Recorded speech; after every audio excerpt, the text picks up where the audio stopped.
Greetings and salutations, friends, and welcome back to the Sabbat World's Crusade, where the Imperial Crusade under War Master Makaroth finds itself in quite the pickle.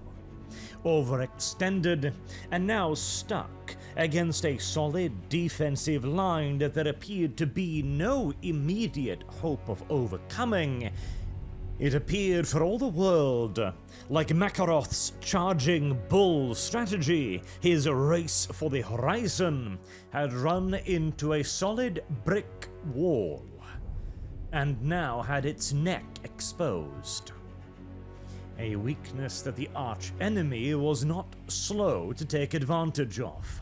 Fortunately for the Crusade, the northernmost edge of the Chaos counter-thrust aimed towards the planet of Hagia, the Saints' homeworld, had been halted, well, in essence annihilated in fact, by the ancient superweapon apparently left on the planet by Saint Sabbat's foresight.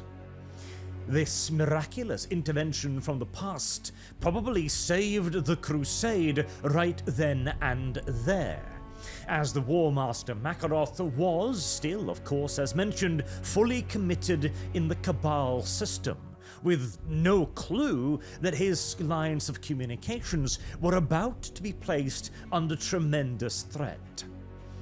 But the scattering of this major Chaos force gave him at least a little bit of breathing room, although not a whole lot.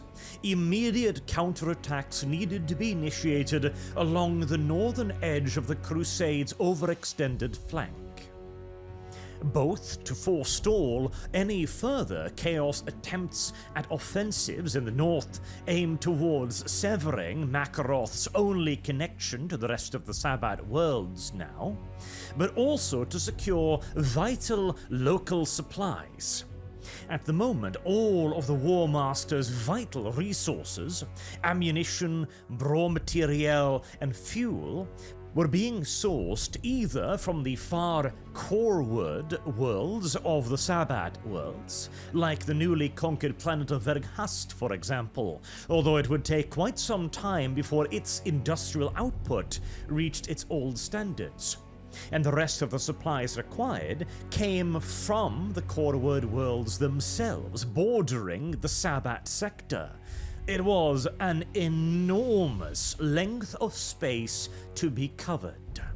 Now, when the original plan was to break through the Cabal system quickly and then finish the conquest of the Sabbat worlds, this overextended supply line was a minor inconvenience, a risk, but a worthwhile one. Now, however, that the Crusade was suddenly brought to a complete halt and those supply lines were under threat, now they were no longer an inconvenience. They were a knife at the Crusade's throat. If the enemy managed to organize sufficient raiding forces, as they had in the form of the Vehedwak naval elements in the early stages of the war, then the War Master Makaroth may very well find himself forced to assault enemy fortress complexes on an empty stomach and with naught but a bayonet. It was vital, therefore, to secure more localized supplies. One of the earliest immediate targets for this was the world of Phantine, as its vapor mills would provide a crucial supply of promethium. The planets beyond, like Lyubov, would then be assaulted to secure the Crusade's flank, and Urdesh, at the moment still in Chaos hands, would be reached by Imperial naval elements in the early months of 772, although the planet would remain a battle zone for many years hence. It is therefore the desperate struggle for simple survival of the Imperial Crusade that we are going to concern ourselves with primarily over the course of the next couple of videos, with today's focusing particularly on Phantine, followed by the war being waged on the southern end of the Imperial lifeline, in essence. But first, we should take a brief deviation and talk about the Chaos Forces, for after all, they appeared to be broken. Their inevitable demise seemed to have been set in stone. And yet now, it was the Crusade that was facing down imminent annihilation. How had things changed so quickly and so decisively? To explain that, we need to have a look at the arch-enemy's command structure, and the fact that it was not as shattered after Balhut as Imperial intelligence had suggested. As we talked about previously, the assumption was that the arch-enemy's forces would spend years looking for a successor to the Archon Nadzibar, that he himself had claimed the position of supreme leader of all the Chaos Forces in the Sabbat worlds only after a decades-long crusade against all the other leaders, binding them to him either through submission or pacts of alliances, marriage, commitment, or ritual. As a Chaos alliance of this scale is not simply just a military alliance, it is based on familial bonds. It is based on clans, on oaths, on rituals, on obligations, and acts of sacrifice and dominance. Not to mention mutual benefit. The Vahedwak naval elements, for example, were largely tied to Archon Nadzibar by bonds of tribute. The Archon offered them slaves, he offered them fuel, resources, and captured warships, enough for them in turn to offer to transport his armies across the void, to protect his warriors in space, and to raid his enemies for him. To put it somewhat simplistically, the entire arch-enemy alliance in the Sabbat worlds was one enormous, unfathomably complex spiderweb of everything from simple interlocking interests to religious adherence to bonds of fealty, etc., etc., etc., etc. It therefore seemed entirely reasonable for Imperial intelligence to assume that no one could simply step into the position of Archon, and in any other case that would have been correct. I mean, hell, remember, even the Imperium, with a relatively clear line of succession, announced by the previous War Master himself on his deathbed, struggled for months to achieve a real sense of unity. And it wasn't until very, very recently, now somewhat undermined by current events, that War Master Makaroth felt confident in the loyalty of his generals. So how possibly then could a Chaos leader have emerged so quickly? Well, two reasons. One, the simplest language for all Chaos worshippers to understand: brutality, violence, and martial might. And secondly, the same reason why the Imperials had to rally behind Makaroth: necessity. Without a firm leader, the arch-enemy's time in the Sabbat worlds was as good as over. Just like as for the Imperials, without a leader, it would be impossible to drive forward the advantage gained at Balhut. Now, that did not mean that there weren't ample contestants, of course. The Chaos Forces did indeed descend into intersign warfare for a period, but remarkably enough, this period, known as the Pact Wars, only lasted for a measly 8 months. I remind you again that Imperial intelligence assumed that it was unlikely that a leader could rise at all, and if one could be found, it would be years and years before he'd achieve any sort of unity amongst the disparate tribes and forces of the Sabbat worlds. And yet, a relatively unknown warlord, at least to Imperial intelligence's eyes, Urlok Gaur, did just that in less than a year. Now, there had been some evidence to his rise. During their early advance into the rest of the Sabbat worlds, the Imperium had discovered several planets that had very clearly played host to major battles, but having just arrived, the Imperials obviously were not responsible for them. This was viewed simply as further evidence that the Chaos forces were fracturing, and were now falling upon one another at a remarkable rate. But instead, they told the tale of Urlok Gaor's blood pact cutting a swath through all who would stand against him, and making grisly examples of them to boot, demonstrating not only the self-evident martial superiority of his blood pact elite, but also that he was not intent on taking any prisoners. He had declared himself Archon, and any who disagreed would only do so whilst coughing up their own vital fluids. Swiftly, then, Urlok Gaur established for himself a prominent position amongst the competitors for the title of Archon. The only one seemingly capable of challenging him was Anakvanar Sek. We've talked about him earlier as well, as Imperial intelligence assumed that he would be the most likely candidate to unify the Chaos forces, due to the simple fact that he possessed the single largest private army, and held sovereign control over the largest swaths, intelligence guessed, over the remaining Chaos-held worlds over the Sabbat sector. It would undoubtedly take him a very long time, but he would, if given that time, crush his competitors one by one by one, underneath the unrivaled might of his steamroller armies.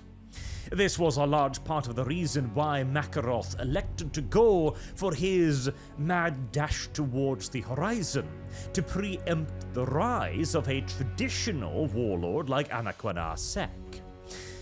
Sek, however, was far too clever for that. He recognized what Makaroth was doing, and he understood that if he threw all of his forces in the way of the War Master, then he would fatally weaken his own efforts to become Archon, thus halting neither the Imperium nor his competitors. In fact, if he were to do so, he would simply be offering himself up as a sacrificial lamb, to be assaulted from both the front and the rear at once. Simultaneously, if he attempted to first subdue the warlords, then Makaroth's mad dash would probably leave Anakwanar Sek with nothing more than a relatively minor sliver of the Sabbat worlds to perch upon, until the War Master would turn his overwhelming attention against him. It appeared to be a lose-lose situation, where no matter which way the Magister turned, he would be doomed to failure. Unless, of course, there was somebody else out there already subjugating the lesser warlords, and at a impressive speed as well. Now, in a war between Urlok Gaur and Anakwanar Sek, my money would undoubtedly be on Sek, but the Magister immediately recognized that whilst he could probably defeat the Gaur, it would be a bloody and long war that would leave neither side able to resist the Imperium. Now, Gaur was a beast, a classic barbarian warlord of chaotic descent, an animal in essence, but an able animal, an apex predator, clearly more than capable of subduing the other predators around him. A valuable ability. A virtue even, but like most powerful animals, the Gaur also had his pride. Far too much of it. He was the kind of creature that would happily die at a hunter's feet so long as he at the least got to bloody his claws first. Such a creature could only be defeated either by an overwhelming, irresistible show of force, the kind that even a beast's brain could understand, switching pride to survival and submission. Sek very much so doubted he could muster that kind of force right now, and certainly not whilst also fending off the Imperium at the same time. But whilst the Magister was certainly a monster in his own way, he was a far more cunning creature, capable of seeing a future beyond petty pride. Sek would deal with the Gaur later. For now, he needed him. And if the only way to get good use out of this animal was to pretend to submit to it, then so be it. Besides, the Blood Pact had proved itself a most fascinating subject for study. The Magister's own armies were of the classical cult variety, relying on religious fanaticism and overwhelming numbers to carry the day. But here was a force that demonstrated that one could utilize both fanaticism and military acumen at the same time. There were lessons to be learned here, and now that he had allied himself to the Gaur, Anakwana Sek would have ample time to learn them. This uneven, uneasy, and highly unusual alliance, then, was the reason why the arch-enemy's forces had been able to mount this massive, organized counterattack at a time when the Imperium still believed the enemy to be leaderless and unorganized. By the time that the War Master's intelligence-gathering apparatus began to understand the mistake they had made, it was of course all too late to do anything about it. The War Master's forces were fully committed to the Cabal offensive. Even if the War Master had wanted to retreat right now, it was an impossibility. He had been able to move all of these troops, all of their naval elements, all of their supplies, all of their armor, all of their commanders up only as the culmination of a long and hyper-complicated process. Even if the enemy were inclined to not do anything about it, and they were unlikely to be so cooperative, merely just moving all of the Imperial forces out of the Cabal system and back to, say, Khan 3 and 4, and reassembling an Imperial line there, just the simple transference of such a huge amount of troops and materiel would take months to plan. And that was assuming the War Master again would be allowed to focus on the task. And then it would take months to execute, quite probably years, as the enemy again would be unlikely to simply sit idly by, watching as the Imperials began to withdraw.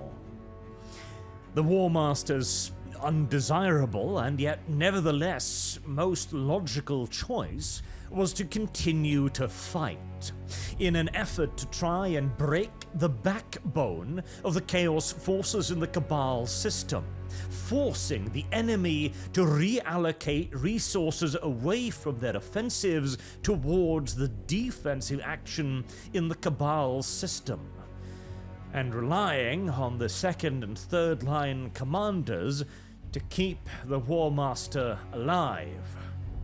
Now, fortunately for him, his earlier interest in replacing many of the old stars that had enjoyed prominence and success under War Master Slado, and replacing them instead with Makaroth's own preferred men, would now bear unsuspected fruit.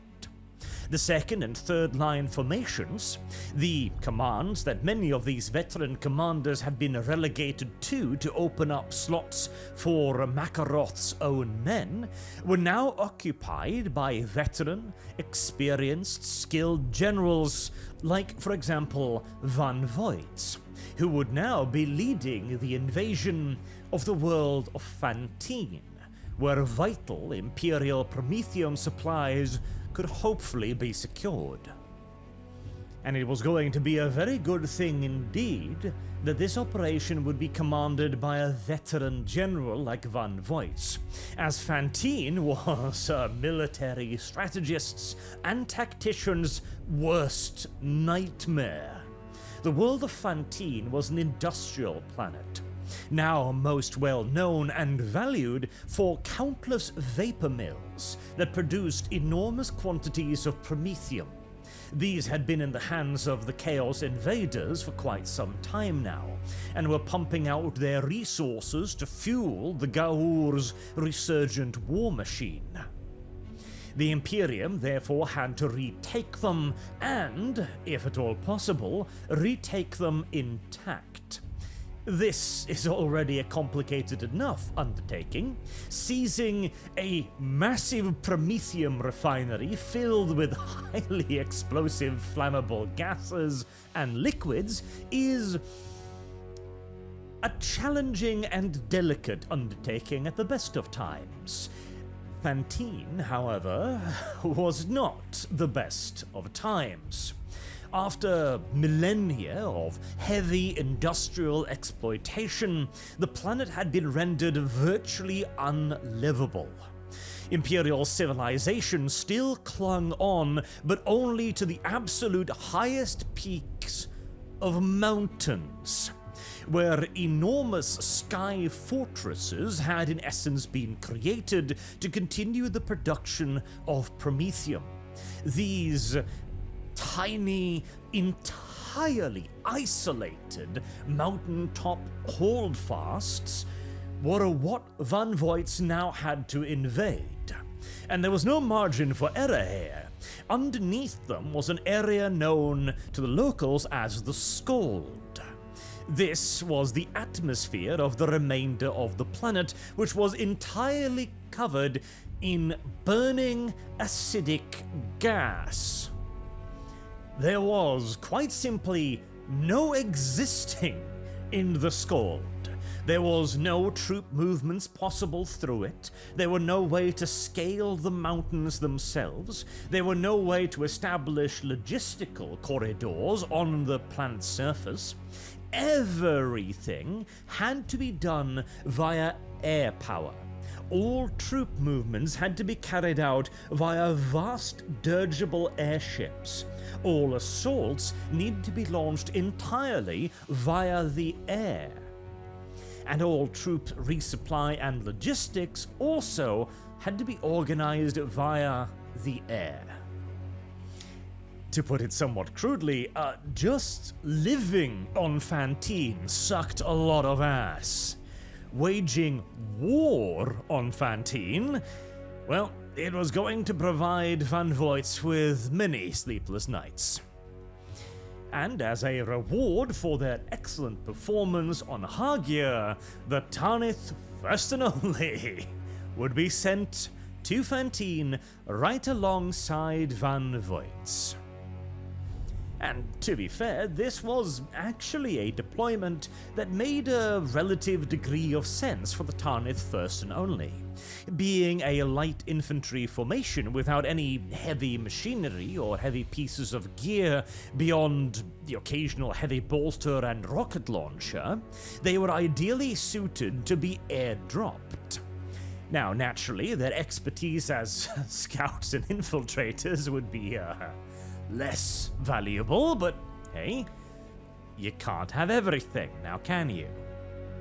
At least there was going to be a mild covert element to the first operation that the Tarnith would be involved in on Phantine, the attack on Sirenholm. Now, Sirenholm was one of many of these in essence floating cities scattered across the surface of Phantine, a major refinery building consisting of both industrial complexes and housing domes. In more peaceable times, Sirenholm had been considered a fairly nice city by Phantine standards, housing over 200,000 people in relative luxury, actually, as it was considered one of the more well-off cities, mountaintops, remaining on the planet. But Sirenholm was of course not targeted due to the relative opulence of its civilian accommodations.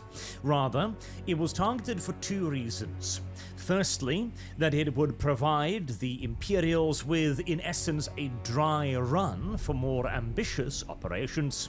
And secondly, because it lay directly south of Uranberg, the Phantine capital. The capital had fallen to chaos quite some while ago.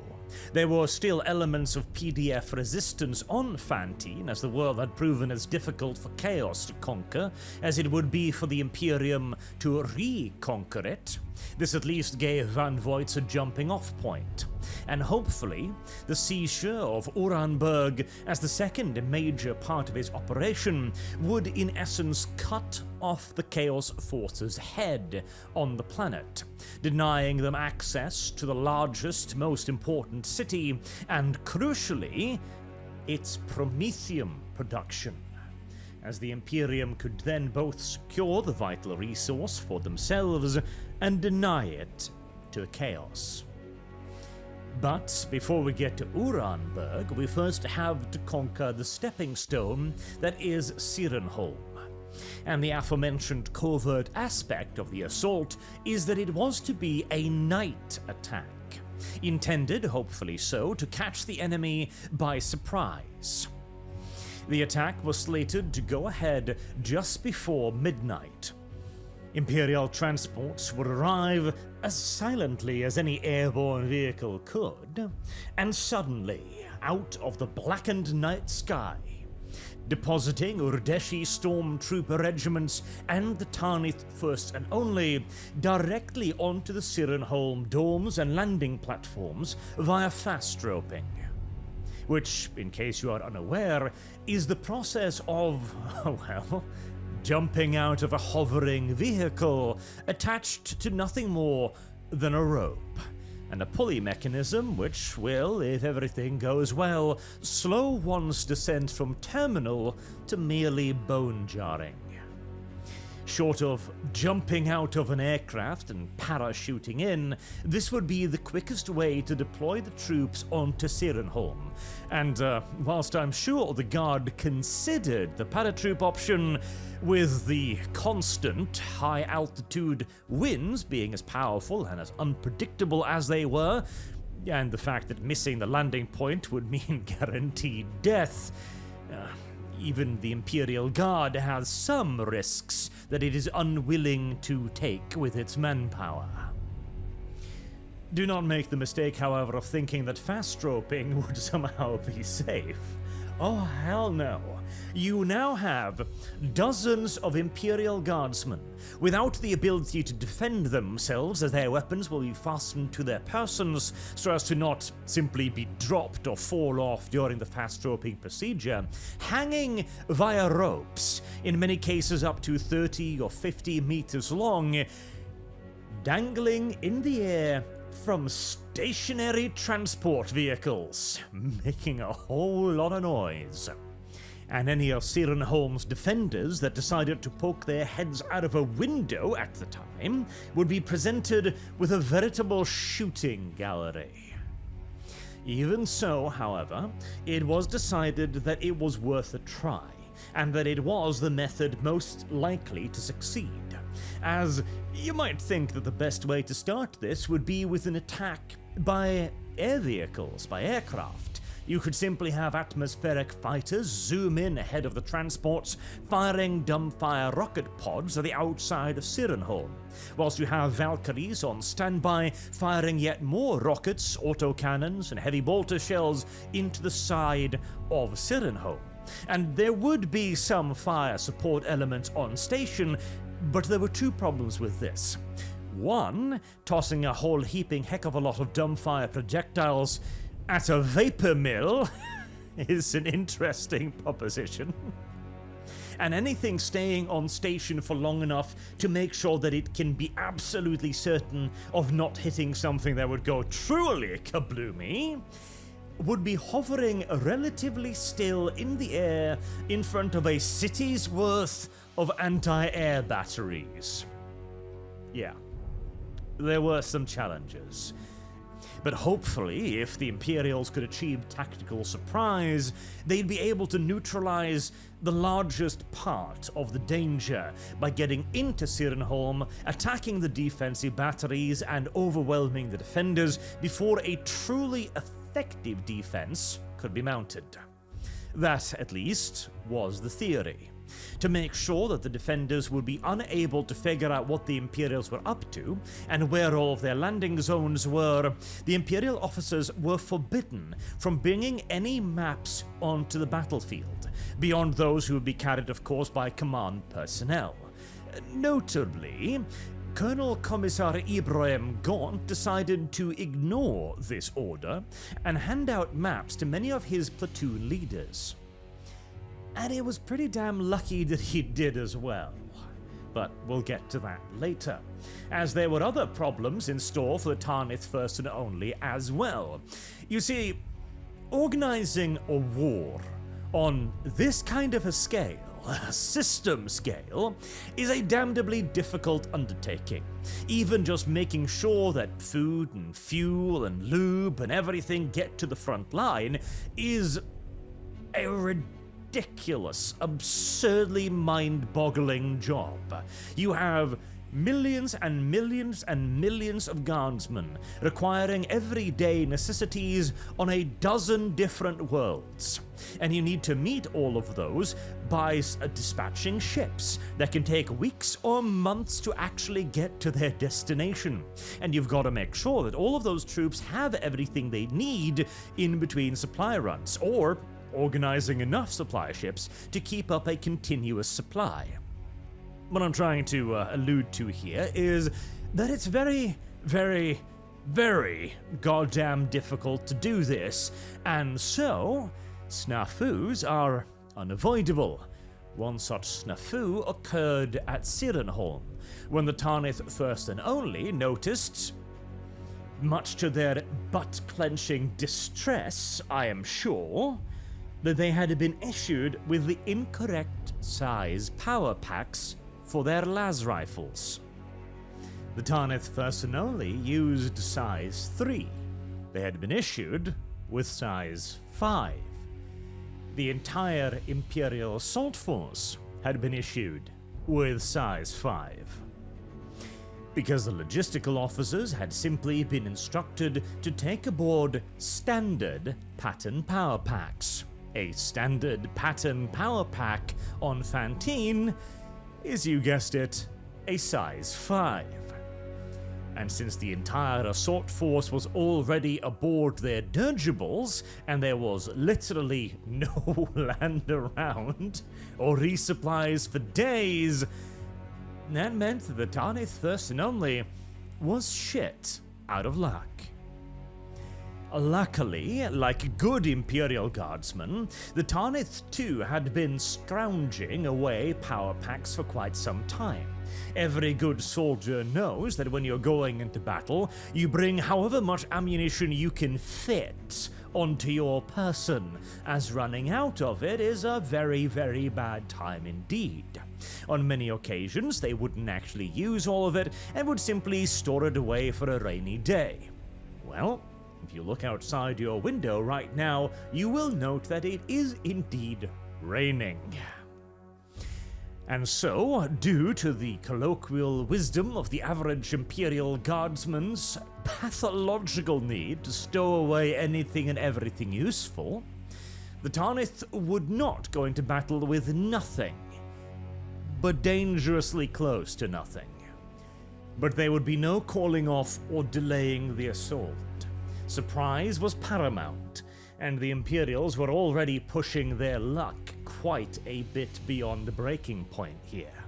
The Tarnith would simply just have to make do as they boarded their transports and headed for Sirenholm, where pretty much immediately everything went wrong, because misery does so adore company.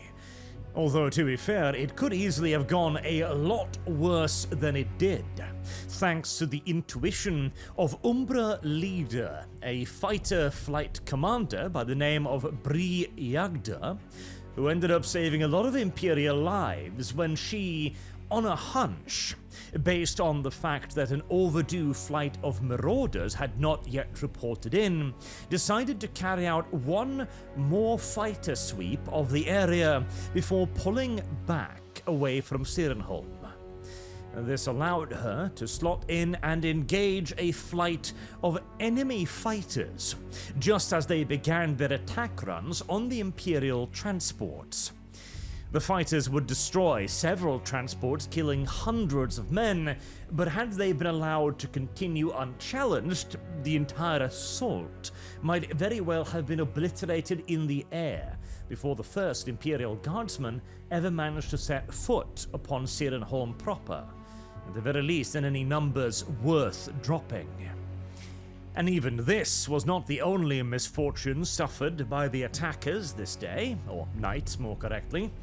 Due to the low light conditions and the need to approach in complete darkness, many of the transports were operating near exclusively on instruments alone. Now, flying by instrument is one of the more advanced things a pilot needs to learn, and many, apparently, had not learned this quite as well as they should have. Many of the transports came in too high, dropping their Imperial Guardsmen off well above the deck they were supposed to be hitting, causing all sorts of injuries as people fell off the rope and found that they still had 10 meters left to go until they actually impacted on Sirenholm. And even they were the lucky ones. At least they would only have some sprains, maybe some broken legs here and there. There was one, the 1M flight of the Urdeshi Stormtrooper invasion force. Well, it pulled up 50 meters short of the platform, meaning that every man aboard slipped down the ropes into the dark night, unable to see anything, and then slipped off the rope and straight into the Skald, killing every single man aboard. Even the Tarnith were not entirely immune to mishaps either. Now, luckily for the Tarnith, their landing zone was not quite as exposed as the Urdeshi. The Urdeshi were intended to land in far greater numbers and had therefore been given the more difficult objective, and they should have had adequate force to take it. But then in came the fighters and reduced their adequate force quite significantly. The Tarnith were a pinch luckier, but they too were placed under heavy fire the moment they attempted to disembark their transports. The enemy had not been anywhere near as surprised as Van Voigt had hoped for, and were firing up at the transports now in ever-increasing numbers. There were even fighters down on the platforms, the intended landing zones. This caused a major snafu, which would end up being a rather useful one. Major Rawn, coming in Transport 2P, elected to not immediately disembark from his transport when ordered to do so, because of enemy fighters waiting for him on the landing platform down below.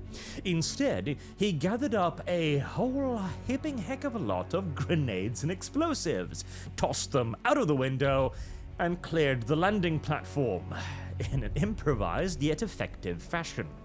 This allowed his forces to land relatively safely, but it also meant that his transport remained on station significantly longer than it should have, causing all of the other incoming transports to need to suddenly stop instead of continuing in a smooth basis, depositing further troops.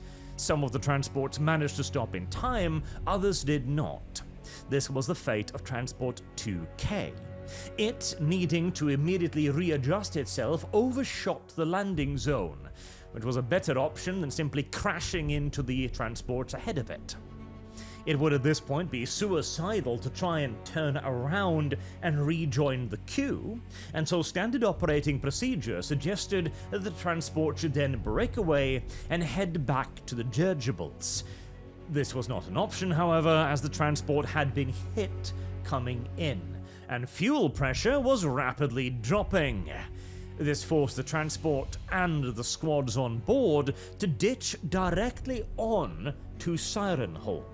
Or more correctly, to crash into Sirenholm, or hopefully crash into Sirenholm, as it was pitch black outside and they couldn't see anything.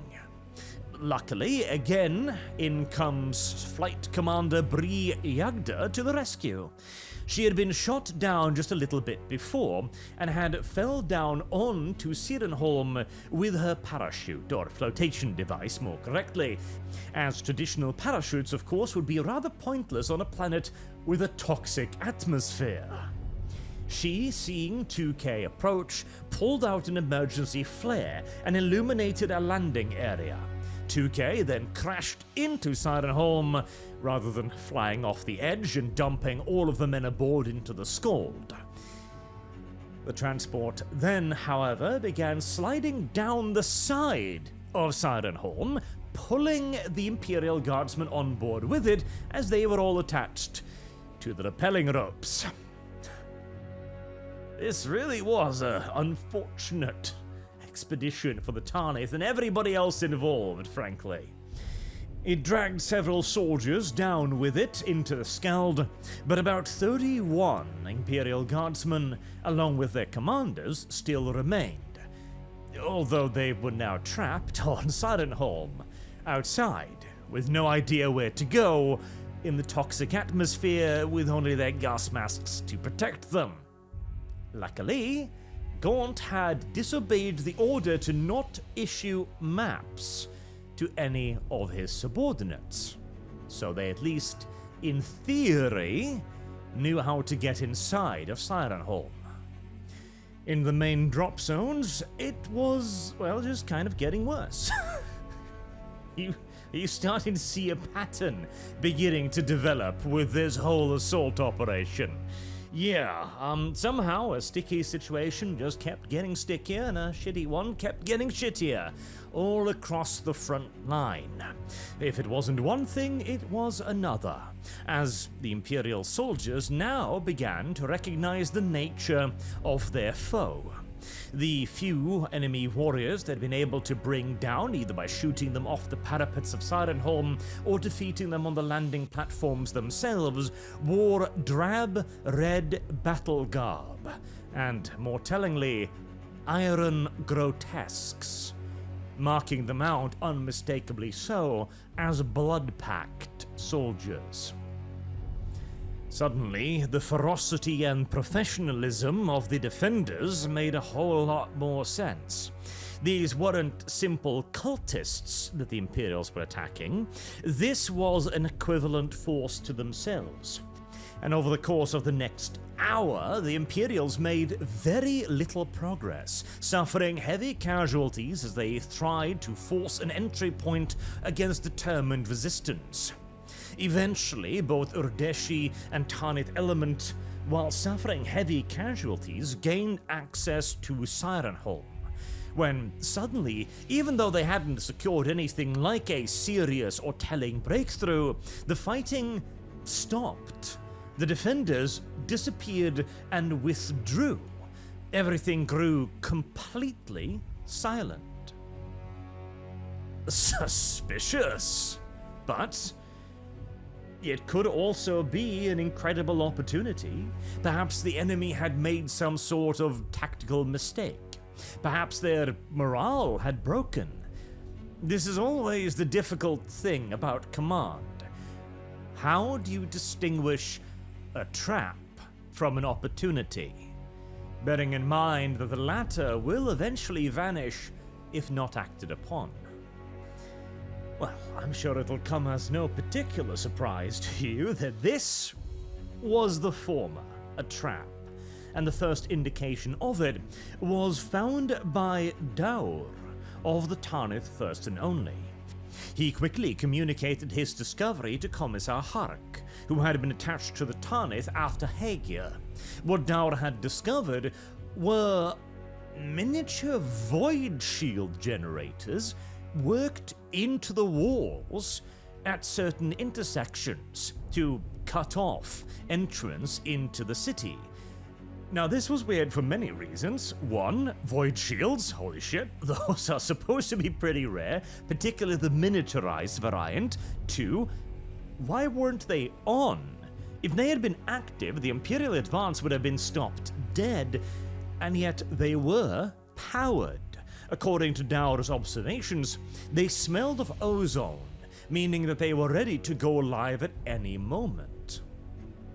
Commissar Hark immediately conveyed this message on to Ibrahim Gaunt, who then spread it to the rest of the Tanith, and quickly found that the rest of his officers had also noticed the same thing, the majority of whom had stopped upon finding them, with the exception of 3 command units that had gone too far beyond the gateways to be retreated at this point. These were the forces under Obel, Kolya, and Varel. These advanced assault elements had been moving faster than the rest of the Tanith first and only, and they had indeed been a large part of the reason why the Tanith were even inside of Sirenholm at all. But now they were dangerously exposed and separated from the rest of the forces, and growing more so as Ibrahim ordered a full halt to the Tanith's advance whilst he attempted to communicate with the Urdeshi stormtroopers.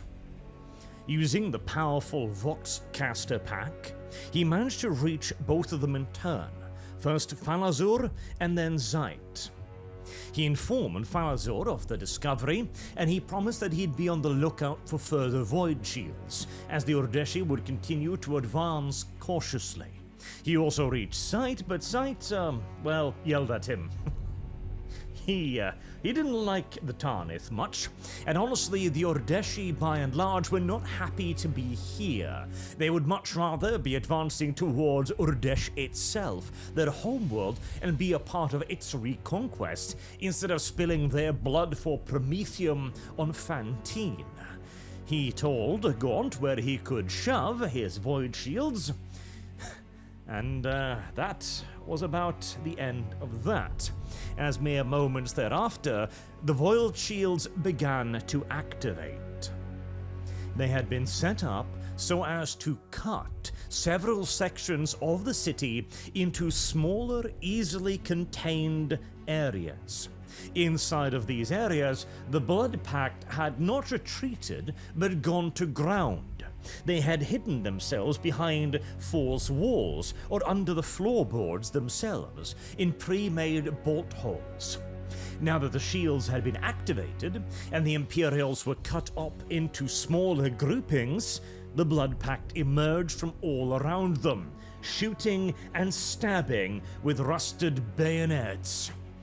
In mere seconds, the Urdeshi and the Tanith were engaged in ferocious close-quarters fighting with an enemy that seemed to be coming out of the literal walls, and they had no opportunity to maneuver.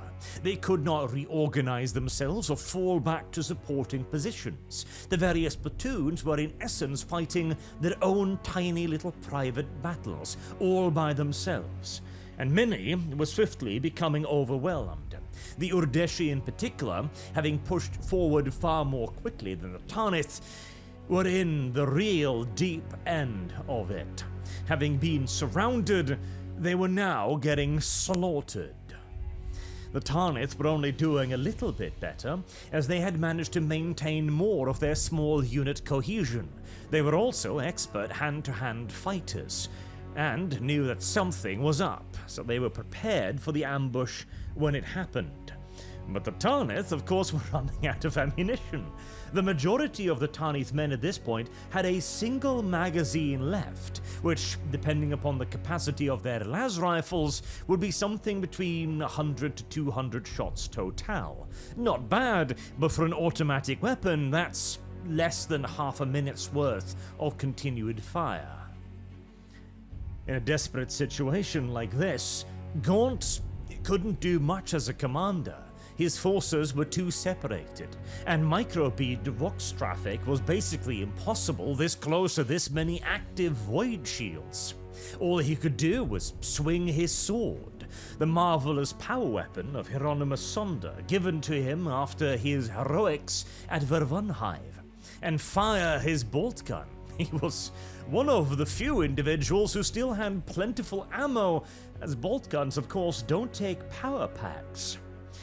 The Tarnith, first and only, seemed to be at the end of their rope when his Vox officer Beltane told him that he had suddenly received a Vox transmission, high power, from inside of Sirenholm. Doma and his survivors had managed to gain entry into the city, gain access to a high-powered Vox beacon, and were now in communication with Gaunt, who informed them that void shields had been established all across the city, and they must be powered from the central city power supply. And Doma and his boys were the only ones who might stand a chance of getting to that supply and destroying it. Their new top priority mission. Doma and his men did indeed make it to the central power control section, but none of them were engineers, none of them were mechanics, none of them had ever operated a system like this, and they were now being cut off and overwhelmed by fanatic blood-packed counterattack that realized that this was about to go very poorly for them very quickly, and they would probably have been overwhelmed and killed were it not for the other 3 Tarnith units that had broken through, those from the command of Obel, Collier, and Var. They, having no real opposition in front of them, simply kept going forward towards what they believed to be the most vital objective, the power supply. They didn't even really know what was going on behind them, but Doma was more than happy to inform them, of course, and Collier, well, he had been a mine supervisor on Vervunhive. He had at least some idea how a power control system worked, and he was able to turn it off, turning the shields off in the process. Now finally able to communicate and coordinate again, the Tarnith launched spirited counterattacks against their blood-packed aggressors, and quickly began joining up with the other Tarnith forces. No longer were they isolated platoons, once again they were a regiment driving forward, and the Blood Pact was unable to stand up to them. The Urdeshi eventually began to rally as well, though they had suffered massively during the shield's activation period. It would take another 6 hours before the entirety of Sirenholm was actually secured, as the Blood Pact defenders continued to fight to the very death for every inch of Sirenholm. But beyond the first 2 to 3, it became apparent that there were not enough of them left to offer serious resistance. The trap, then, had been an act of desperation, and ironically, it had also been the act that may very well have doomed the Blood Pact defenders. In the first hour, the Blood Pact had in essence got the Imperials pinned down on their landing sites. There were a handful of platoons here and there, primarily from the Tarnith, that had managed to gain entry into Sirenholm, but they in and of themselves would have been unable to stand up to massed counterattacks. The Urdeshi had barely managed to breach the main domes, with the majority of their forces still exposed outside in the shooting gallery. Had the Blood Pact simply held on and defended the objective in a traditional manner, there is every chance they would have been able to win. But the Blood Pact commander had assumed that he was significantly more heavily outnumbered than he actually was, and thus had bet everything instead on a novel tactic. He had somehow managed to get his hand on void shield generators, and had elected instead to trick the Imperials deeper into Sirenholm, where he would partition them and assault them from point-blank range with de facto suicide troops. Then, once the enemy's command structure and cohesion had been completely shattered by the surprise attack, he would sweep in with his reserves after bringing down the void shields and cleaning up any remaining resistance. It was a bold and imaginative strategy, to be sure, which, against an actually larger force, without the moment of luck that Domer's infiltration and Kol Varl Obel's assault forces had created, might very well have worked even against an overwhelmingly large Imperial force. But due to his over-focus on the defenders and allowing them inside, by the moment the power went down, which would have been irrelevant had the Imperials still been trapped outside, he had dedicated too many of his troops for the suicide operation, and didn't have enough reserves, as they had been dispatched to try and hold the power generator, to stand up to the rapidly mounting attacks of the Imperials. Now caught under attack from two sides, and without a plan, the Blood Pact began to collapse, their troops being encircled into ever smaller areas of Sirenholm and killed piecemeal. This also allowed the Imperials to rescue the civilian populace. In all due likelihood, the Blood Pact had kept them for, well, labor, in essence, and had stowed them away, probably planning to kill them all if it appeared that they would lose the battle, but due to the sudden deterioration of everything, they were unable to do so, and they were also unable to carry out any major sabotage of Sirenholm's facilities. At the end of the day, then, it had been a successful assault. In fact, it would even be noted upon later by Imperial tactician Antonod Biota, one of the greatest tacticians of the Crusade, many would say after the Crusade was over, that it would be remembered as a glorious victory and forgotten that it was won on the edge of a knife. Which becomes even more apparent when one looks at the casualty figures. The Urdeshi had 1,200 dead and 900 wounded. That is a remarkable statistic, as normally, of course, the wounded will outnumber the dead by many times over. Imperial medical technology is nothing to sneeze at. But this was a signifier of the close-in brutality of the ambush against the Urdeshi. They had been caught far more unawares than the Tarnith, and so had suffered far more casualties in the hand-to-hand combat, when the Blood Pact had ample opportunity to twist the knife, so to say. Meanwhile, the Tarnith had suffered a total of 28 dead and 200 wounded. Surprisingly low numbers, everything considered, but they also hadn't been gutted by fighters whilst trying to unload their troops on Sirenholm. Small comfort, of course, for Van Voits, who had lost nearly half of his two primary offensive regiments, with 2,100 casualties plus. In total, both formations had been crippled and probably rendered combat ineffective. Van Voits was going to have to get a lot more creative with the assault on Uranberg if he wanted to avoid a repeat of this slaughter. And seeing as they now knew that Blood Pact forces were active on Phantine, and Uranberg would be a much larger objective, he was going to have to get creative if he wanted to avoid not just another slaughter, but an outright defeat. And in a theater like Phantine, it's not like a retreat from a losing battle was really an option either.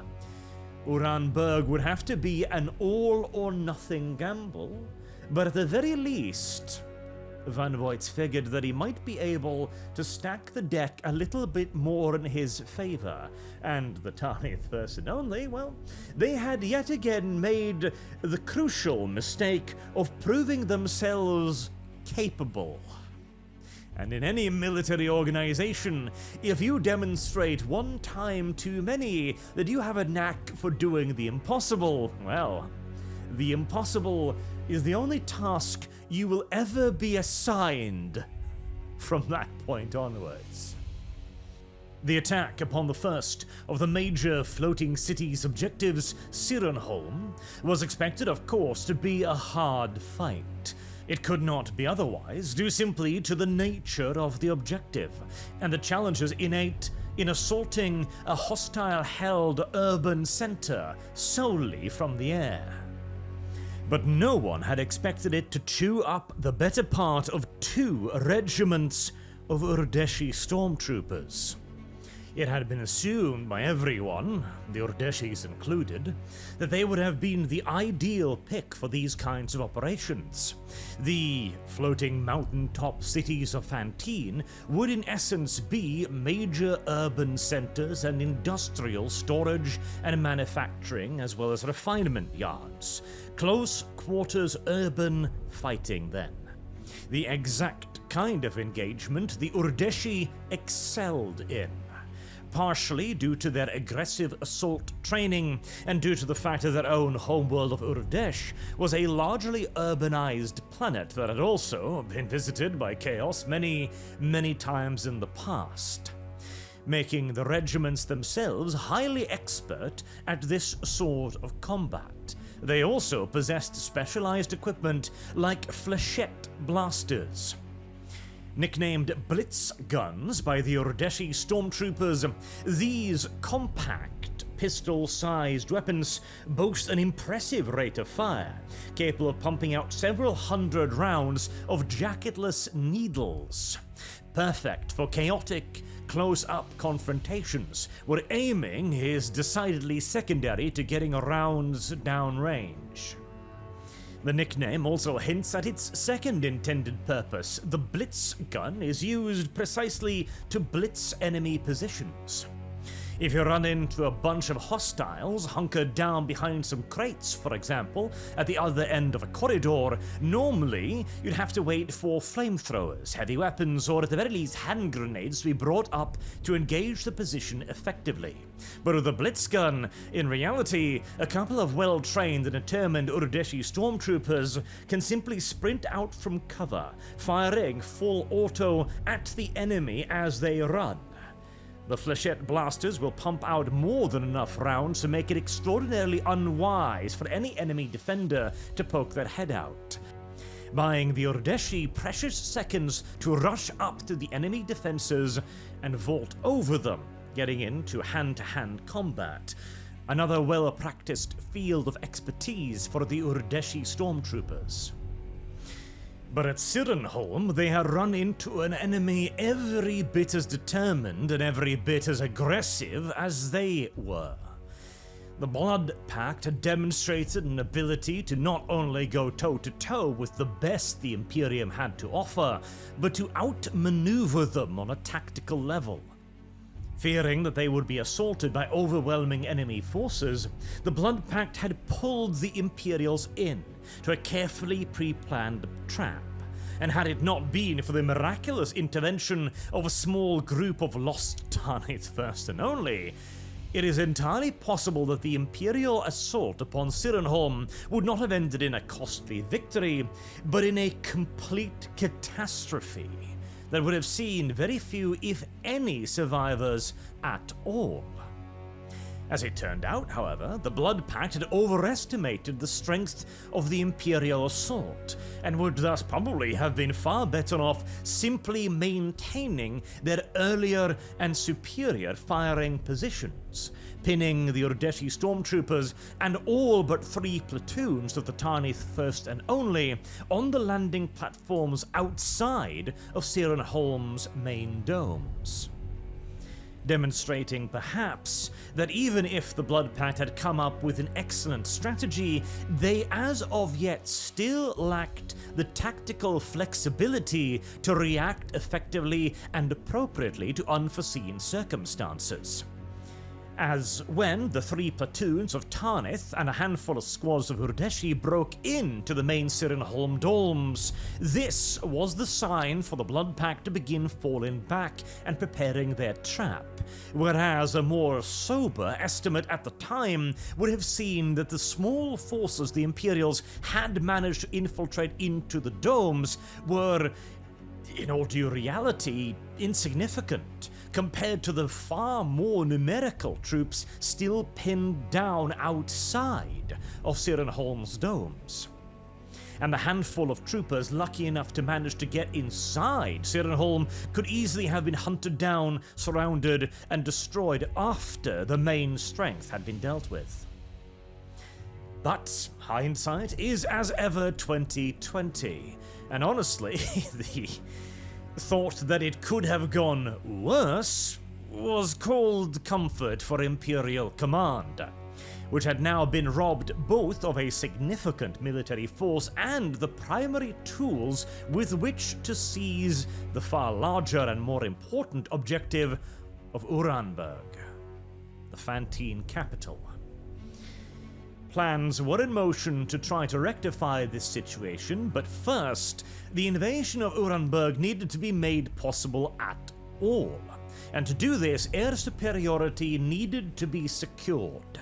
The Urdeshi stormtroopers had suffered cataclysmic casualties when even just a handful of enemy skyfighters had broken into their formations during the landing operations on Sirenholm. Even just a couple of fighters had nearly brought the entire offensive to a screeching halt. This scenario had to, at all costs, be prevented from happening again. Fortunately, the Phantine, who had grown up on this hellish world, were, if nothing else, very, very good at one thing, and that was flying. The Phantine had provided the Imperial Navy with large quantities of excellent flyers for centuries, and now that their own planet was under threat, many of them had come back or been levied from amongst the populace to liberate their world from the Chaos oppressors. And now that Sirenholm was in Imperial hands, it could be turned into a forward operating base for the Phantine air wings. The first step was, of course, to begin initiating combat air patrols in the direction of Uranberg, attempting to lure out enemy machines and shoot them down in hunt-and-kill fighter sweeps. Luckily for the Imperials, whilst the enemy had brought their best infantry to Phantine, the same could not be said for their flyers, as Phantine wings operating out of Sirenholm and equipped with lightnings claimed a total of 27 kills, in return for only 2 lightnings lost. An impressive tally. Now, sure, fighter pilots do tend to exaggerate their kills, but most of these could later be confirmed via gun camera footage, and on a world like Phantine, well, merely just crippling an enemy fighter is pretty much as good as a kill. It's not like he's going to be landing anywhere or simply jumping out in a parachute either. The best case scenario for somebody shot down on Phantine would be to bail out in a special made parachute, which is in essence a hot air balloon, which will hopefully keep them hovering above the worst of the Skald for long enough for recovery flights to reach them. But in an active combat zone like this, with Sirenholm's own auger arrays constantly sweeping the skies and vectoring in interceptors against anything that flew, well, Chaos was not carrying out a whole lot of recovery operations. Fairly soon, though, the enemy began to realize that they were no match for the Phantine in the air and fell back into a defensive posture, only launching intercept missions and shepherding the majority of their machines within Uranberg itself. To encourage the enemy to come out and play, then, the second stage of aerial operations were launched. In addition to the usual hunter-killer patrols, Marauder bombers would begin nighttime assaults on Uranberg, dropping 100,000 tons of bombs onto the city each and every night for 3 nights. They tried to pick their targets as carefully they could, as Uranberg was still a major civilian center with industry that the Imperium would prefer to seize, but Sirenholm had made it very, very clear that this was not a campaign in which the Imperium could afford to take chances. Every preparatory measure that could be taken to soften up the defenders of Uranberg would be taken. Now, the bombing campaign's effect upon the defenders themselves was difficult to determine with any degree of certainty, and the damage to Uranberg itself as well was hard to ascertain. They'd certainly blown up something with 300,000 tons of bombs, but whether or not any of it had been actually important, well, that was what the Imperial Guard would learn when they began invading the place later. However, the bombing campaign did achieve its primary objective, and that was to force the Chaos Air Force to rise up in an attempt to resist it, thereby making them vulnerable to the Phantine lightnings. There was also another unforeseen effect of the bombing campaign. After 3 days of aerial operations, Imperial augurs detected a large-scale aerial assault upon Sirenholm. A mass of over 50 enemy machines were coming in, a mix of dive bombers and fighters. The Phantine squadrons rose to meet them, and over the course of a lengthy hours-long engagement, shot down 33 of the enemy machines, in trade for only 6 lightnings. Another excellent engagement for the Phantine, and a crucial weakening of the enemy's air forces. Those fighters and dive bombers would have been worth more than their weight in gold if they had been employed against an Imperial landing force, as the Imperials, due again to the unique nature of Phantine, could only move to assault Uranberg using huge carrier dirigibles. The loss of even a single one of these would have been an enormous blow to the Imperial cause. Instead, 50 machines were thrown away on an assault on Sirenholm with dive bombers. I remind you, the Imperium just finished dropping 300,000 tons of ordnance on Uranberg, and still had no real idea if they'd achieved anything. And here Chaos was using a far, far lighter bomb load to attack Sirenholm, even assuming that the enemy knew exactly where to land their ordnance for maximum effect, as they had previously occupied Sirenholm, of course. The chance that dive bombers would inflict any serious damage on an installation the size of Sirenholm is beyond minute. It seems more like an act of floundering desperation than anything, indicating perhaps that whilst the professionals of the Blood Pact have a degree of authority on Phantine, enough to run a local battlefront at least, they still do not have quite enough authority to dictate strategy.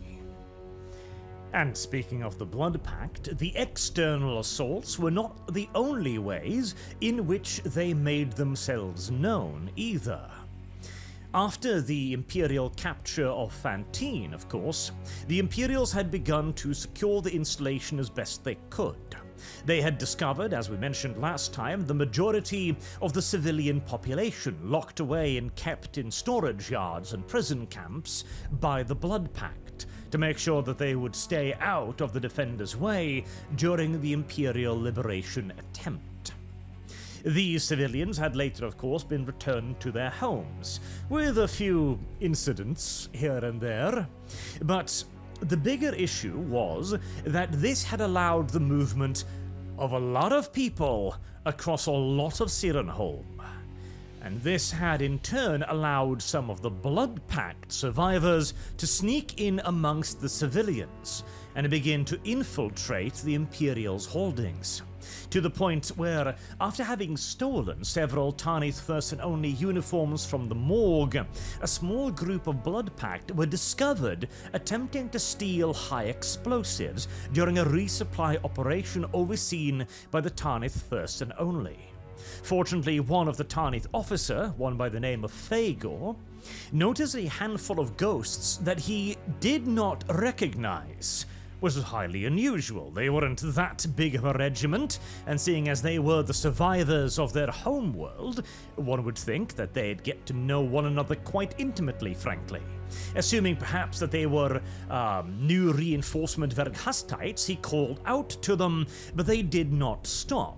Instead, they continued to trolley away a load of high explosives, making Phagor very, very suspicious. Insisting that they halt, the fake ghosts turned and fired on the Tarnith officer, who returned fire immediately along with other Tarnith nearby, killing the fake Tarnith. And the moment they got the uniforms off them, their heavily scarred hands made it very clear indeed that these were Blood Pact survivors. Acting immediately on his own initiative, Phagor and his immediate superior, Major Eli Mron, authorized sweeps of the area surrounding the loading bays, discovering a small group of Blood Pact that had managed to secret away nearly 3 tons of high explosives that they had presumably been stocking up to use in a major sabotage operation against the Imperials. Just another reminder of the tenacity of the enemy that the Imperium was facing here on Phantine. But this apparent disunity also offered an opportunity. As Oranberg needed to be seized with a bit more subterfuge than Sirenholm, at least it not be seized at all, Barthol van Voits had come up with an idea. A plan that might just save the Imperials a lot of bloodshed. The presumed overall local commander of Phantine, bearing in mind the complicated nature of Chaos command structure, was a man by the name of Sagittar Slaith. Not a whole lot was known about this individual, besides the fact that he appeared to belong to Urlok Gaur's Blood Pact, and appeared also to be one of his trusted lieutenants, one of his chief officers.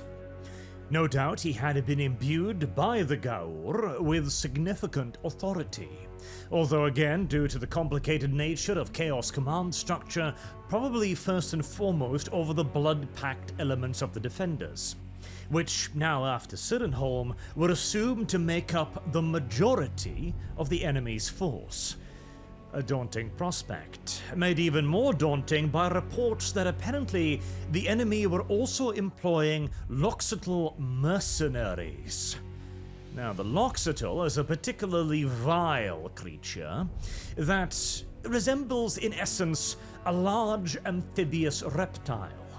They are relatively intelligent as far as the term goes, and they appear to have no qualms with cooperating with Chaos.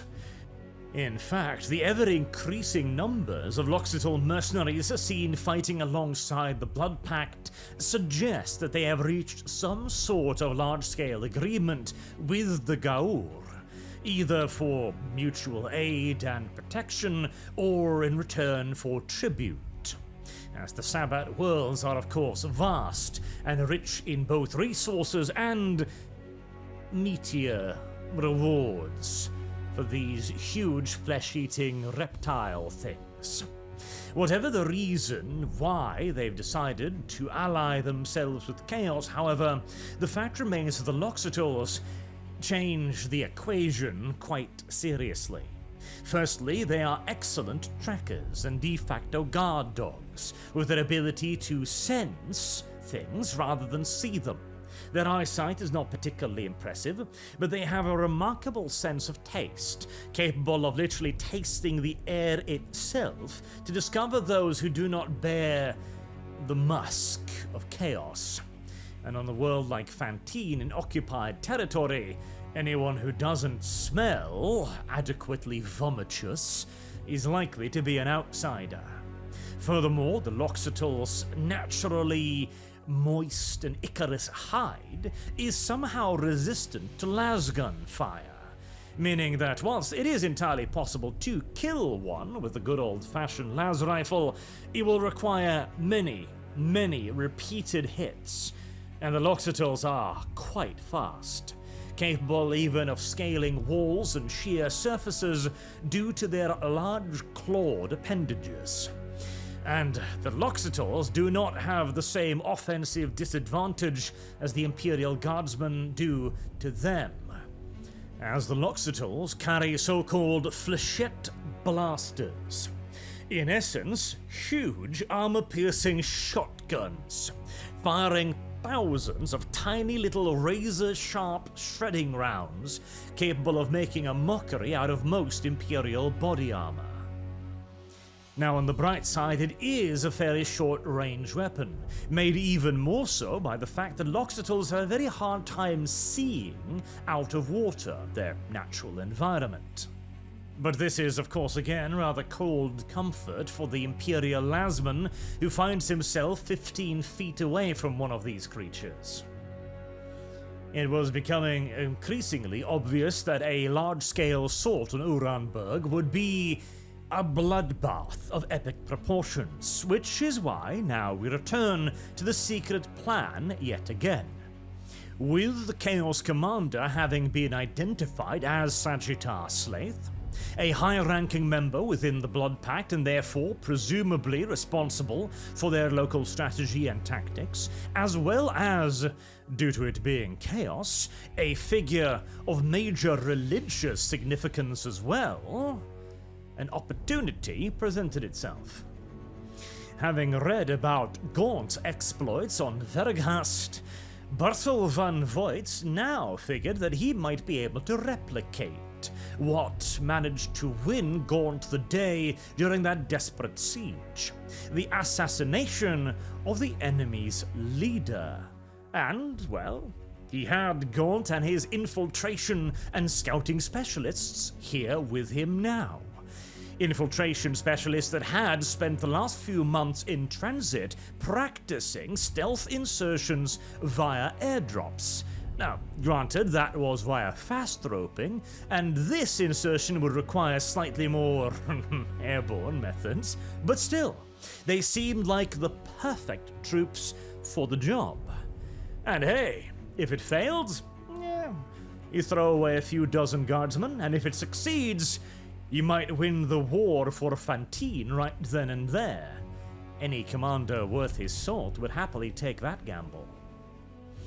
And so, 4 assassination teams were assembled. Each team would be led by an officer, and would feature a sniper and a scout infiltration specialist, as well as a heavy weapons trooper. Although, in this case, heavy weapon means carrying a U-90, an ancient solid slug weapon firing 45 caliber rounds from a drum magazine.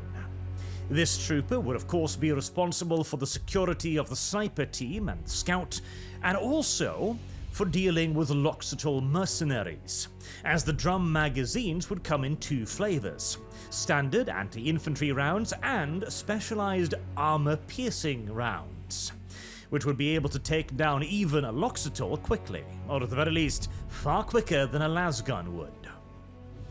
These 4 teams would be named after a Tarnith woodland bird, a Larissal. And so we have Larissal 1, commanded by Sergeant Keglin Varl, along with Noah Vadim as the heavy weapons specialist, Jesse Banda, one of the new Verghastites' reinforcements, and a female to boot as sniper, and Bonin as the scout. Larissal 2 would be commanded by Corporal Flynn Nerin. Team security would be provided by Trooper Curran, and sniping would be done by Helene Larkin, the entire regiment's premier marksman, and they would be led in by McVenna, one of the best amongst the Tarnith scout troopers as well. Larisol III would be commanded by Lurn Adar, and would have trooper Bryn Milo on heavy weapons duty. The Verghast sniper, Nessie Bora, would take up a long-last sniper rifle, and the scout trooper Doyle would join Larisol III. Finally, Larisol IV was commanded by Scout Sergeant Owen McCall, the commander of the Tarnith Scouts. A remarkable risk taken by Gaunt there to send in one of his best and leading scouts into the field, but judging by McCall's personality, he probably insisted on a slot in the team. McCall would of course serve both as commander and scout, meaning that Larisol IV had two security trooper, the Verghastite Noor and the Tarnith-born Kokur. And the team's sniper would be Trooper Rilk. These men would be given special training in advance of the operation, and would be inserted via grav chutes. Their training focusing primarily on how to use a grav chute, how to land on Uranberg safely without breaking anything important, and then how to infiltrate into Uranberg and where they would be most likely to find Sagittar Slaith. With the team selected, their missions made clear and their training underway then, the remaining problem was how to get Larisol 1 through 4 into Uranberg. Secretly, if at all possible, as the moment the enemy realized that there were assassins in their midst, well, they'd get rather uppity rather quickly. You know? A distraction would be the best thing then, and there just so happened to be a fairly significant distraction in the offing right then and there. The bombing attacks and the preparatory operations against Uranberg would continue on apace, but now with a small addition. See, in the coming days and weeks, one of the largest airborne operations planned would go in against Uranberg as a final softening up before the Imperial assault. This attack would feature in the first wave alone over 600 aircraft. Thunderbolts, Lightnings, and Marauders, with the Lightnings providing top cover and the Thunderbolts providing additional fighter support, as well as ground attack capabilities if the opportunity presented itself. But the main hammering would be presented by flight upon flight upon flight of Marauder bombers. And this would merely be the softening up stage, being led in by pathfinders dropping chaff and other radar-interfering substances over the domes of Uranberg. And once the enemy thought that the attack might be over after the first wave, a second one would sweep into the skies over Uranberg. This one containing 300 heavy Marauder bombers, along with 24 Behemoth super heavies. This wave alone would drop more ordnance on Uranberg than the entire Imperial operations had done up until that point in the bombing campaign. And it was in this wave that 4 specially equipped Marauders would come in as well, dropping Larisol 1, 2, 3, and 4, along with a lot of munitions. It was assumed that the enemy would not be able to pick out these tiny little grab chutes in amongst the blitz of falling bombs. A reasonable assumption.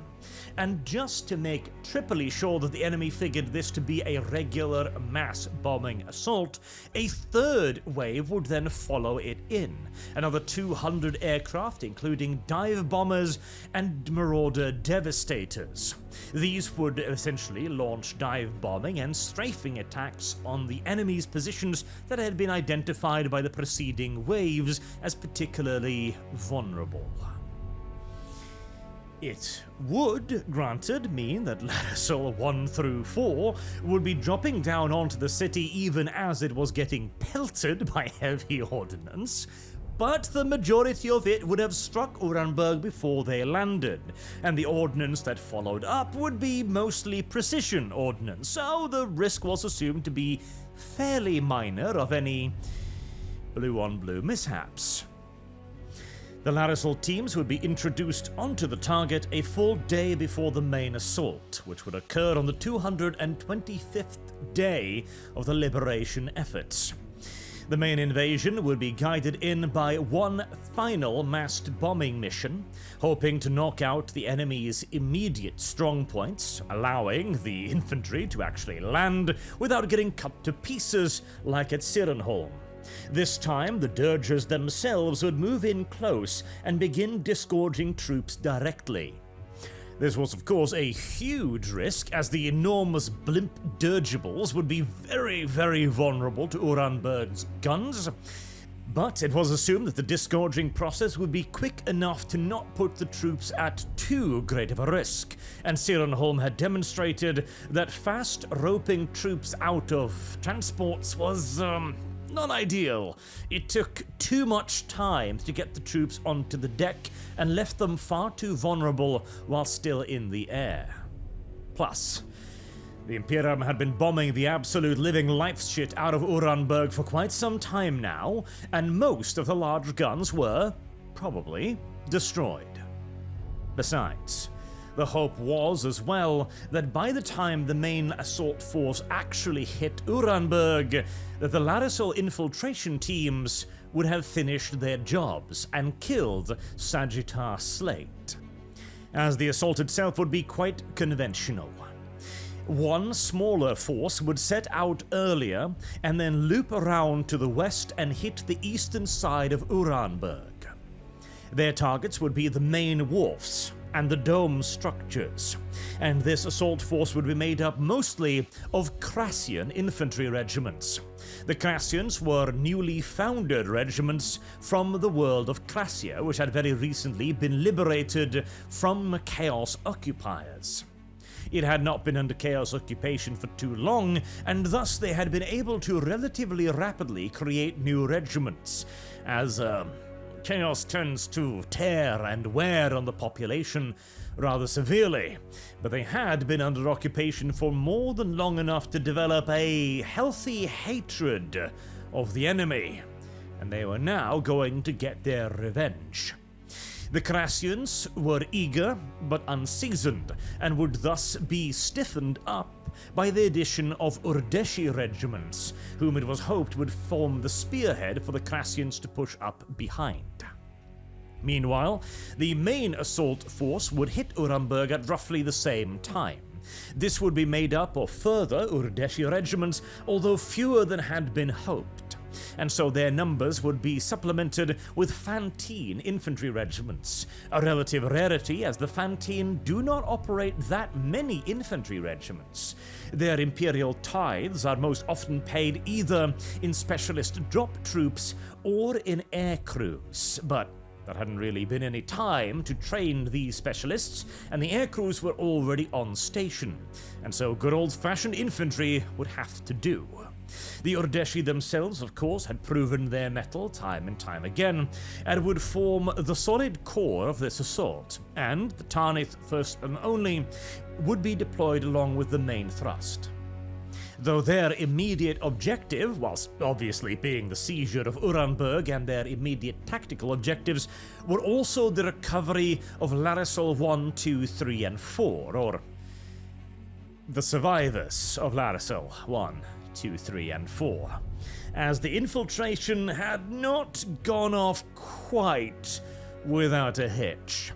The Larisol teams had suffered significant casualties, with Larisol 4 being shot out of the air before it even reached Uranberg. That, incidentally, was the Larisol carrying Scout Surgeon Owen McCull. A big blow to Ibrahim Gaunt, this, as he believed he had lost his chief of scouts.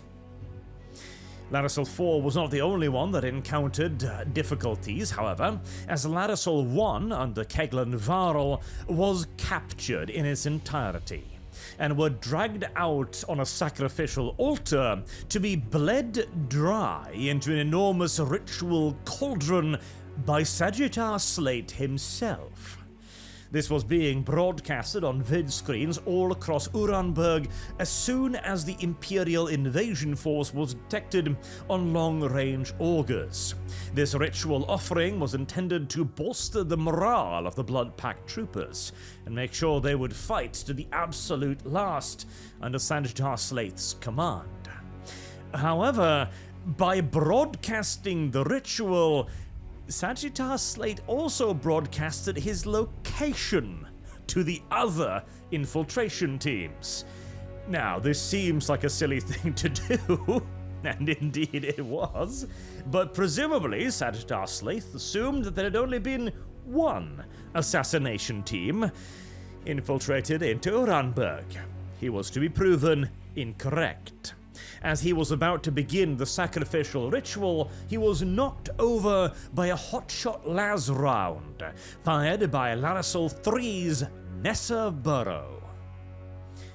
But Slaith was not quite as stupid as he appeared. He had taken a calculated risk appearing in the open, and he carried with him a personal shield generator. He was knocked over onto his arse, but he was otherwise unharmed. And when a second hotshot las round struck him, this time from Larisol II's sniper, Helene Larkin, he remained unscathed. The confusion, of course, was significant, as Blood Pact and Loxatal mercenaries immediately rushed to try and hunt down the assassination teams. But in the panic, Larisol I was freed by another hotshot round severing their chains, and Larisol I, along with many of the intended sacrifice victims, were able to escape during the panic and the confusion, even as Sagittar Slaith II rushed back into cover, where he encountered another Imperial, one pointing a lasgun at him, Scout Sergeant Owen McCall, who fired his weapon on full auto, splashing harmlessly off Sagittar Slaith's shield. Mocking the Tarnith scout, Sagittar Slaith advanced upon him. "I am las-proof. You should have been better prepared." Which, of course, was as good an invitation as any in McCall's mind. Stating that he was merely the distraction and telling Slaith to check underneath the table, the Scout Sergeant leapt out of view as the Loxatal mercenaries opened fire on him, as Sagittar Slaith obediently looked under the table to find 6 tube chargers with the little green lights just now blinking over to red. And so ended Sagittar Slaith's reign over the Phantine people. As predicted, this had devastating consequences on the defenders of Uranberg.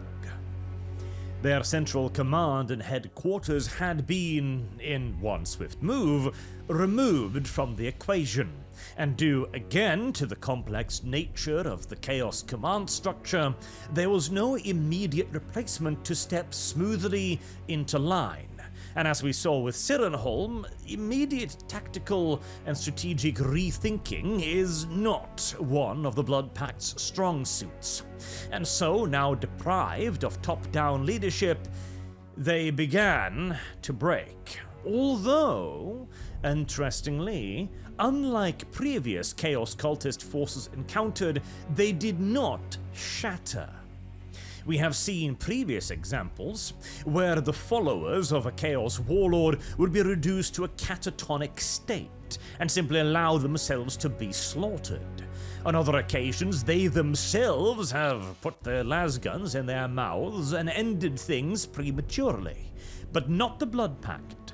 They may have been deprived of their commander, and thus overall coordination, but they did not give up, and they did not surrender. On a smaller scale, they continued to offer effective and determined resistance against the Imperial invaders, but there was now no coordination, just dozens upon dozens of squads and platoons fighting their own personal private little battles against the overwhelming local numerical superiority of the Imperial Guard. It was yet another painful reminder. The Blood Pact was not the usual enemy, and the usual tactics would not be as effective against them. Furthermore, this was probably not a trick that they could keep relying on. The Blood Pact would surely notice that their leadership had continuously been targeted. The rest of the Chaos Forces as well would probably start noticing this trend and begin putting in place more of an obvious command structure. After all, if the Blood Pact was already attempting to mimic Imperial Guard tactics and organizations, then, well, it was just a question of time until somebody got the clever idea of copying their chain of command as well. But for now, it was another victory for the Imperium.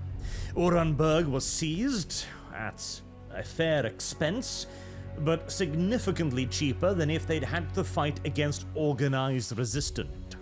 Although some of the casualties suffered were more painful than others. Gol Collier, one of the leading members of the Vergehastite reinforcements of the Tarnith First and Only, and a man who could more than any other unify the Vergehastites and the Tarnith, had been injured, severely so. He had caught a blast from a Loxatal flechette gun to the back of the head, blowing out a significant portion of his brain. It was a miracle the man was even still alive, but his higher mental faculties had, in essence, disappeared. He was now a well-meaning idiot. Virtually all of his previous knowledge and expertise disappeared, and what remained was a big man who still apparently remembered some of his combat training, but little more. A tragic loss of a fine combat leader. Another casualty that struck at the soul of the Tarnith was the death of Bragg. Affectionately nicknamed Try Again Bragg for his lack of accuracy, which rarely mattered as he was a big enough man to lug around a heavy automated weapon, Bragg had been one of the key pillars of the Tarnith First and Only. He was not an officer, and he was not in any leadership position. He was but a simple trooper, and yet his infectious good humor and his ability to take charge when required had made him a well-known figure. A larger-than-life individual that surely would live forever. Unfortunately, it was not to be so, as Bragg was killed not by the enemy, interestingly enough, but by a fellow member of the Tarnith First and Only, a Verghastite, Elijah Chu, who killed Bragg with a knife. This fact would not become known to the Tarnith until much, much later on, but it's worth mentioning here because Elijah Chu had been slated to be put before an execution squad before the assault on Uranberg, as he had, provably so, assaulted, raped, and murdered a woman. A crime that another member of the Tarnith First and Only had initially been accused of, Trooper Catherine. However, Gaunt went to great lengths to defend Catherine, and in the light of new evidence, it became apparent that he could not be the culprit. Instead, it seemed almost certain that it was Elijah Chu. The burden of proof had been well and truly met, and Elijah was headed for the wall. Gaunt initially thought this would be the end of it. He had saved the innocent man, Catherine, and he had condemned what appeared to be the guilty man, Elijah Chu. But the problem here was that Catherine was a Tarnith, and Chu was a Verghastite, and the Verghastites had noticed just how hard Gaunt had fought for Catherine's life, and how he appeared to now completely abandon Elijah Chu's. This apparent abandonment was brought up to Gaunt, and he didn't have an adequate explanation for why he would not go to bat for Chu the same way he did for Trooper Catherine. Again, this is one of Gaunt's more strident failings. The pathological need to appear and be perceived as honest and neutral. Even in a situation like this, where he knows, and he says so himself, that Elijah Chu pretty much absolutely certainly did it. That Elijah Chu is a bad influence on the regiment, that he is a criminal scumbag, and that the Tanith would be better off without him. Gaunt knows it was Chu. Imperial Law knows it was Chu. Elijah Chu knows it is Chu. But Gaunt feels the need to prove to the Vergastites that he has their backs as much as he does the Tanith, regardless of the fact that here we have an example of a man who is innocent and a man who is guilty. This, incidentally, is not an equitable situation. Getting a guilty man off because you got an innocent man off is not fairness. And seeing as, not that long ago, Gaunt himself was willing to execute a man for the mere suspicion of incompetence, yeah, it's not a very good look for the Colonel Commissar. And we'll later on in the story demonstrate yet again that mercy is not a virtue in the 41st millennium, as Gaunt's misguided mercy would get very close to robbing the Crusade of one of its greatest assets. But that is a tale for another time. For now, Uranberg has been captured. Phantine is one step closer to liberation, and as an added bonus, there was a lot of Promethium to be had. Sagittar Slaith had enslaved the population of Uranberg and forced them to work 24 hours a day, lacing their food with drugs to keep them awake and productive regardless of the death tolls that this enforced upon the populace. Slaith was bleeding Uranberg dry and had gathered substantial Promethium reserves that he had not yet been able to move off-world. It might not be the cleanest of resources, but it was a vital strategic addition to the War Master's arsenal right now, as that fuel was desperately needed on many other desperate battlefields where the forces of chaos were trying to tighten the noose around the Crusade's neck. But that too will have to wait until some other time. Until then, I have been Arch. Thank you all very much for watching, and I hope to see you all again soon. Till then, have a good day.